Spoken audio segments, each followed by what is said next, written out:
Et si, dans la précipitation, soutenir un dirigeant pouvait s'avérer plus dangereux qu'on ne le soupçonne? Imaginez une nuit électrique à Ouagadougou. La rumeur d'une attaque se répand, des détonations éclatent, et subitement, la ville s'éveille.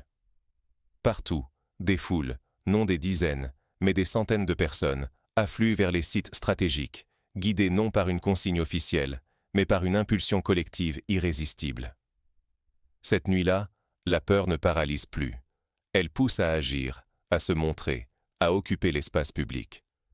C'est la solidarité qui devance les ordres, une présence civique spontanée qui transforme l'angoisse en action partagée.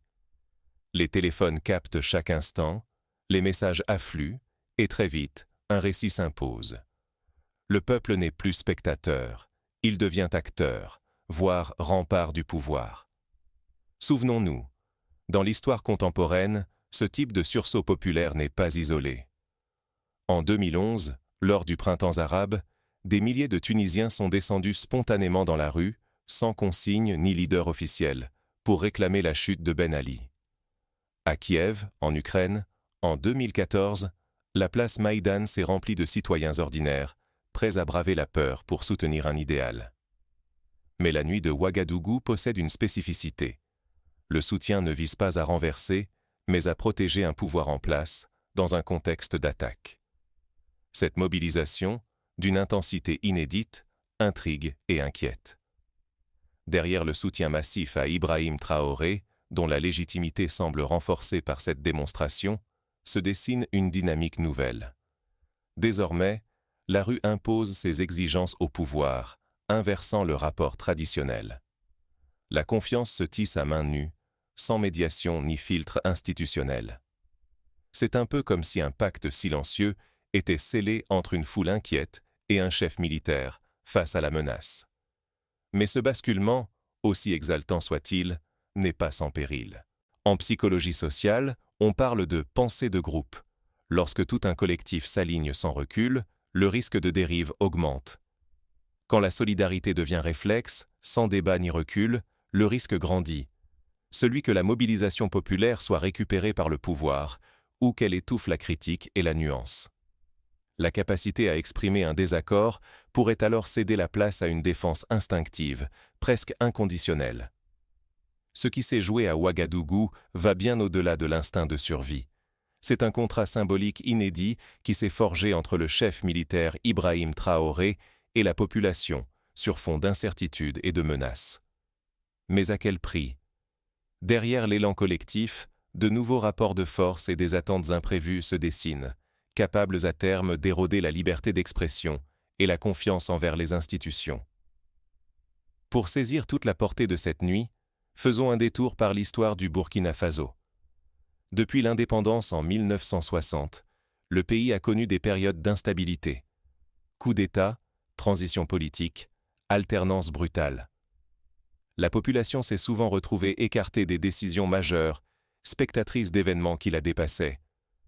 Pourtant, en 2014, une autre mobilisation populaire a chassé Blaise Compaoré après 27 ans au pouvoir. Mais là encore, l'élan collectif fut rapidement récupéré ou instrumentalisé par des forces politiques. Mais comment cette nuit a-t-elle pu transformer une population inquiète en force déterminée, prête à s'exposer? Pour comprendre, il faut revenir sur ce qui s'est réellement passé dans les rues de Ouagadougou. Avant cette nuit-là, la rue n'était qu'un témoin muet. Mais en quelques heures, tout a basculé, bouleversant les certitudes que l'on pensait enracinées au Burkina Faso. Depuis de nombreuses années, le pays s'est habitué à la menace permanente.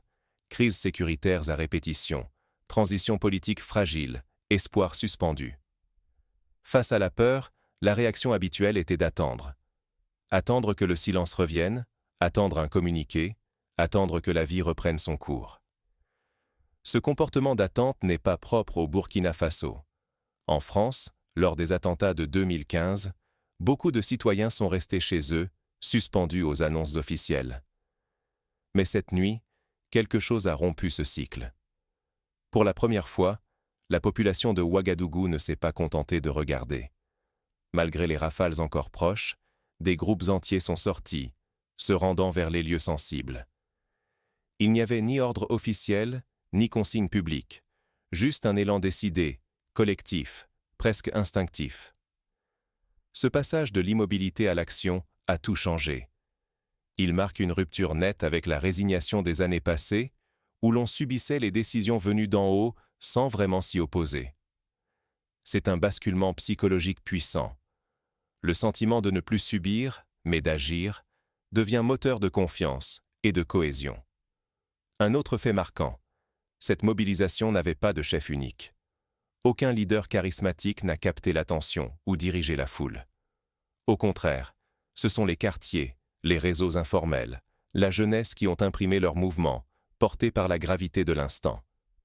Cette horizontalité rappelle le mouvement des Gilets jaunes, apparu en France en 2018, où l'absence de hiérarchie claire a permis une mobilisation massive, mais parfois difficile à canaliser. C'est là que se logent à la fois la puissance et le danger de ce réveil. Si l'on ignore ce déplacement du pouvoir vers la base, on risque de mal lire les attentes nouvelles qui traversent la société burkinabé. Désormais, la légitimité ne se joue plus seulement dans les discours officiels ou les signatures, mais dans la capacité du pouvoir à faire face à une rue devenue à la fois juge et bouclier. Ce phénomène a déjà été observé au Brésil, lors des grandes manifestations de 2013, où la rue a imposé son agenda, bouleversant le calendrier politique. Ce sursaut populaire a tissé un pacte nouveau, implicite, entre Ibrahim Traoré, chef militaire, et la population. Mais il pose une interrogation cruciale. Quand la rue devient rempart, protège-t-elle vraiment la société, ou bien réduit-elle la place du débat? L'incertitude plane sur la suite. Ce contrat fragile tiendra-t-il face aux tensions à venir? La frontière entre mobilisation citoyenne et ferveur incontrôlée n'a jamais été aussi ténue. Pour illustrer cette fragilité, pensons à la Révolution française. L'élan populaire de 1789 a permis d'abattre la monarchie, mais la fougue de la rue a aussi mené à la terreur, période où la critique était assimilée à la trahison. Ce soir-là, la rue a-t-elle réellement sauvé la démocratie, ou bien a-t-elle dressé un piège subtil au débat public? À Ouagadougou, la mobilisation populaire a jailli sans mot d'ordre officiel, émergeant comme un réflexe collectif face à la peur. Pour beaucoup, ce sursaut massif signifiait bien plus qu'une réaction à l'instabilité.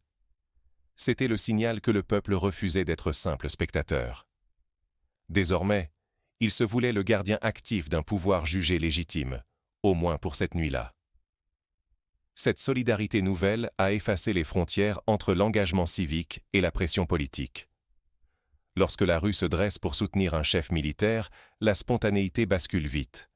L'appui se mue en exigence, et la foule, en occupant l'espace public, devient à la fois protectrice, juge et instrument de pression.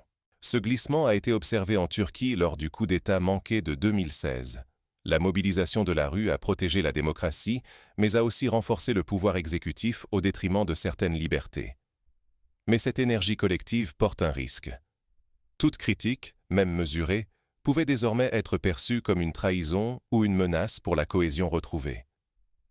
Le même engagement citoyen qui avait fait naître l'espoir pouvait se transformer en obéissance, reléguant le doute et la dissidence à l'arrière-plan. L'effet a été fulgurant. Vidéos capturées à la hâte, images de foules compactes et slogans nocturnes ont envahi les réseaux sociaux. Ces fragments de mobilisation ont fabriqué un récit puissant, renforçant l'idée d'une unité nationale retrouvée et dressant une frontière nette entre « avec nous » et « contre nous ». Au fil de la nuit, cette double face s'est imposée. D'un côté, une force de protection inédite. De l'autre, la menace d'un rétrécissement du débat démocratique. La ferveur populaire pouvait-elle encore laisser place à la critique? Le risque était grand que la légitimité nouvelle se referme en intolérance envers la dissidence. Ce qui s'est joué dépassait la simple défense d'un régime ou d'une figure militaire. C'était la naissance d'un contrat symbolique, où la sécurité collective semblait parfois l'emporter sur la liberté d'expression. La rue, capable de protéger, montrait aussi sa capacité à sanctionner. Mais cet équilibre, déjà fragile, peut-il durer? La nuit de la mobilisation a ouvert une brèche. Désormais, la question cruciale demeure. Comment préserver l'esprit critique et restaurer la confiance dans les institutions sans que la rue ne devienne l'arbitre unique du pouvoir. Cependant, au lendemain de cette nuit, un autre enjeu s'impose. Comment la population et les institutions vont-elles réagir face à ce nouvel équilibre de force, alors que la tension reste palpable? Pour tenter de répondre, penchons-nous sur d'autres contextes. En Afrique du Sud, après la chute de l'apartheid, la rue fut un acteur majeur de la transition démocratique. Mais la tentation du pouvoir de surfer sur cette légitimité populaire a parfois mené à la marginalisation des voix critiques. En Côte d'Ivoire, lors de la crise post-électorale de 2010, la mobilisation populaire a renforcé certains leaders, mais a aussi accentué la polarisation et la défiance envers les institutions. Une nuit, 3 trajectoires possibles, et si la rue devenait à la fois rempart et piège. Lorsque les habitants de Ouagadougou se sont soulevés sans attendre, Ibrahim Traoré a vu son pouvoir renforcé. Cette mobilisation spontanée a consolidé sa légitimité et envoyé un signal éclatant. Désormais, le chef militaire incarne bien plus qu'un dirigeant. Il devient le point de ralliement face au péril. Mais ce pacte tacite s'accompagne de nouvelles exigences. Désormais, la population attend des preuves concrètes de sécurité et de bonne gouvernance. La rue protège, mais elle observe, et demain, elle jugera si la promesse est tenue ou trahie. 3 futurs se dessinent. Premier scénario, la mobilisation citoyenne élargit l'espace politique. Elle ravive la confiance, pousse à la transparence et rend chaque acte du pouvoir plus lisible, donc contestable. La société civile, encouragée par ce sursaut, pourrait réclamer davantage de dialogue et de participation. Pour donner chair à ce scénario, pensons à la Tunisie post-2011, où la société civile a pesé sur l'écriture d'une nouvelle constitution, même si le chemin fut semé d'embûches. Second scénario, plus sombre. L'énergie populaire se retourne en instrument du pouvoir. La solidarité affichée sert de prétexte pour réduire la pluralité, étouffer les voix critiques et transformer l'engagement citoyen en simple outil de légitimation. L'espace du débat public se rétrécit, la loyauté devient une injonction. Cette dérive s'est vue en Égypte après la révolution de 2011.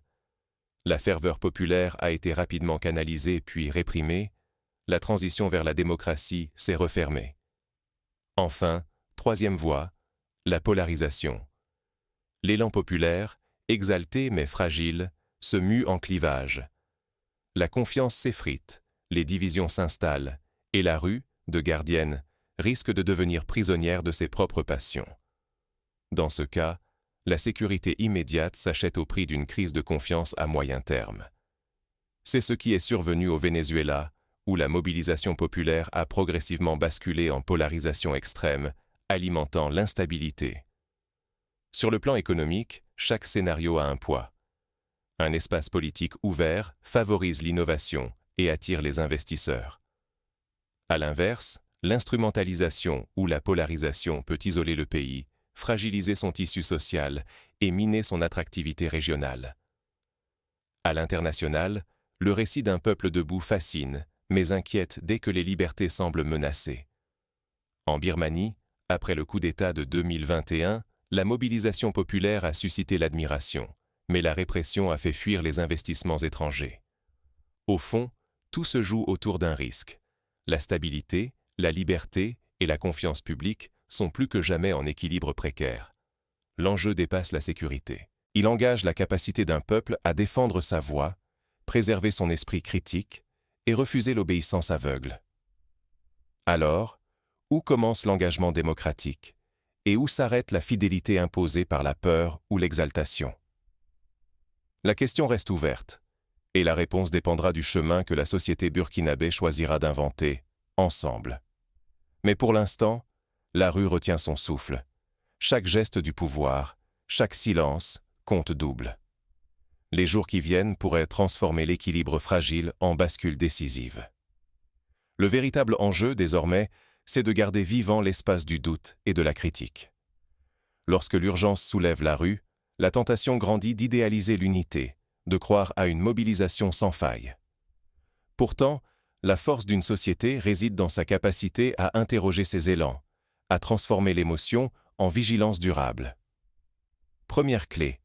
Clarifier la place de la rue face aux institutions. La mobilisation populaire ne saurait remplacer l'état de droit, ni devenir l'unique source de légitimité. La rue interpelle, protège, parfois corrige, mais elle ne peut figer le débat démocratique ni instaurer un état d'exception permanent. Pour éviter ce piège, il est essentiel de renforcer les institutions indépendantes, comme les cours constitutionnelles ou les médiateurs civiques. Répondre à l'attente citoyenne passe par une sécurité visible et légitime. Après la peur, la présence de figures identifiées, policiers, volontaires, restaure l'ordre partagé. Mais cette sécurité doit rester lisible et juste, offrant à chacun la possibilité d'agir, sans basculer dans la surveillance généralisée ni la suspicion permanente. Au Chili, après la crise sociale de 2019, la réforme de la police a été l'un des chantiers prioritaires pour restaurer la confiance. Pourtant, rien ne remplace l'ouverture de véritables canaux de dialogue. C'est la seule manière d'éviter la confiscation de la parole, qu'elle vienne de la rue ou d'une voix unique. Les institutions doivent prouver qu'elles écoutent sans caricaturer. Dialogue de quartier, plateformes participatives, médias indépendants. Autant de soupapes pour transformer l'énergie collective en moteur, non en menace. Au Canada, les consultations citoyennes sur des sujets sensibles comme l'immigration ont permis d'apaiser les tensions. Le récit doit, lui aussi, rester lucide. Sacraliser la mobilisation revient à rendre la critique suspecte, la nuance impossible. Il faut accepter que l'engagement citoyen s'accompagne du droit au scepticisme. L'histoire s'écrit à plusieurs mains, jamais définitivement. Les médias ont ici un rôle crucial. Ils doivent relayer la diversité des voix, documenter les débats, donner la parole aux minorités. Enfin, il est crucial d'évaluer l'action dans la durée, pas seulement sous le coup de l'émotion. La solidarité galvanise sur le moment. Mais seule une évaluation régulière, dépassionnée, protège des dérives. Quel progrès réel? Quelle promesse tenue? Sans ce recul, le capital symbolique s'érode vite, le risque de fragmentation sociale s'accroît, chaque camp s'enfermant dans son propre récit. L'exemple du Sénégal, où la société civile organise chaque année un bilan citoyen du gouvernement, illustre une voie possible. Manquer ce tournant, c'est abandonner la chance d'un contrat social renouvelé. C'est laisser l'émotion ou la peur dissoudre la vigilance sans laquelle la liberté ne survit pas.